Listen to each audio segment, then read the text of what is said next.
It's Wednesday, time for this week's Morse Code of Weather. Jacob is here, and a brand new series starts right now. It's going to be a fun one. It's going to be about weather radars. So we talked about weather balloons a couple of weeks ago. Now also at the National Weather Service, you have those radar sites, the big soccer ball you see next to the office. Right. Those are what we use to see precipitation all across the country. So we'll be taking a first preview of it is the basics about what radar is. It's an acronym actually that stands for radio detection and ranging. And there's many radar sites across the country. Again, they're located at each National Weather Service office. In North Dakota, we have one in Bismarck. There's also one in Minot at the Air Force Base. Then there's the one just to the west of Grand Forks, and also the one at the Glasgow National Weather Service office. Here's what we can view with our weather radars. This is the coverage that we have across the country. There are some gaps in the coverage, but for the most part, we can see radar, we can see where precipitation is all across the United States.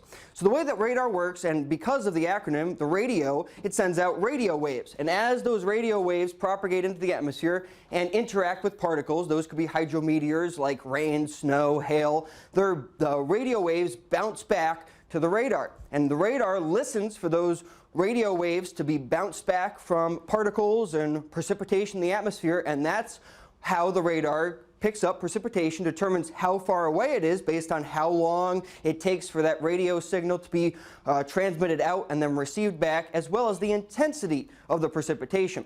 So the radar itself in Bismarck is 65 feet above the ground, and the big white ball at the top is called a radome. The radar dome, for short, is called the radome. And that itself is about 30 feet tall. So that is fairly large, even though it doesn't look that big from the ground.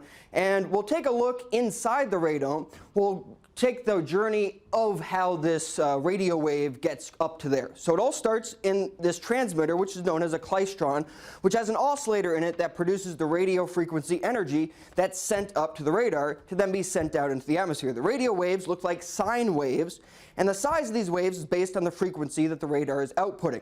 So that is the waveguide, which is the rectangular tube that the radio frequency is sent out on. And that goes all the way up to the radar. Those red arrows denote where that frequency tube goes all the way up to the radar site. So as we walked up our 5 flights of stairs to the radome, we could see the waveguide, that rectangular tube, carrying the radio frequency energy all the way up 65 feet to the radar. Once we climbed inside the bottom door of the radar, it's pretty incredible to see how expansive the radar, our dome, actually was. It's made of fiberglass, which allows the radio frequency to pass through it.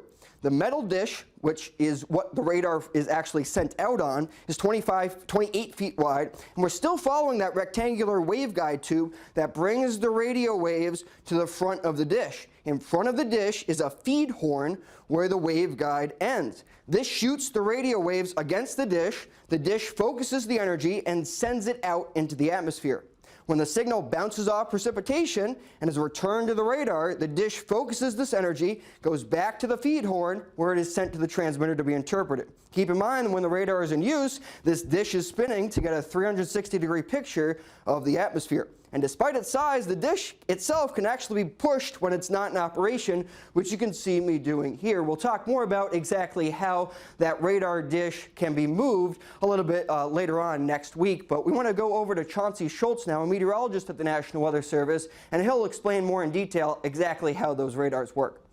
So the radar sends out energy for about 7 seconds out of any minute. And the rest of the time, it is really listening. It's waiting to hear back where it's sensing precipitation, where those radio waves are bouncing off essentially clouds and precipitation. It spends a lot of time listening to give us the best information that we can back. The more intense the rain is, the more that energy is sort of attenuated as it comes back. And so we know from that how much energy comes back to the radar, how intense the rainfall is, how big the hail is.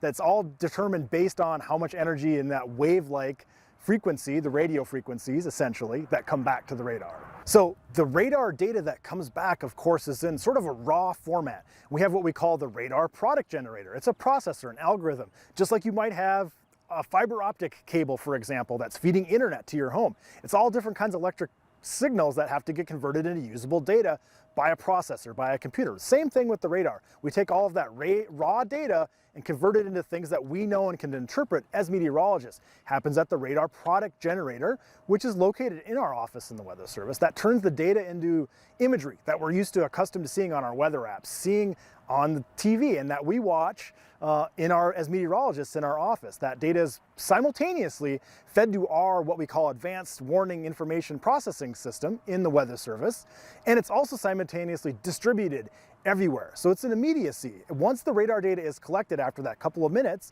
that radar data goes out to the world immediately. And radars are so important. We use it every day to see where precipitation is tracking and to give everyone an early warning of where the thunderstorms are tracking, where the heaviest snow is, etc. And even someone like me who doesn't really understand the weather, I rely on the radar a lot too. I'm constantly looking at it on our app because is it raining at the farm? Is it going to rain here? It's so important to have radar, and as far as the tools that meteorologists use, radar and satellite data, a lot of that goes into computer modeling, most of it does, and that gives us the forecast data for the future events. So it's amazing. Good and stuff. Now you know exactly what's inside the radar. We're going to go a lot more in depth as to how all that equipment works together and all the different products that we use with radar. It's not just that reflectivity, what the precipitation looks like. There's so many different products that we use. We'll go more into that in the coming weeks. I always wondered what was inside that big soccer ball. Now I know. Thanks, Jacob.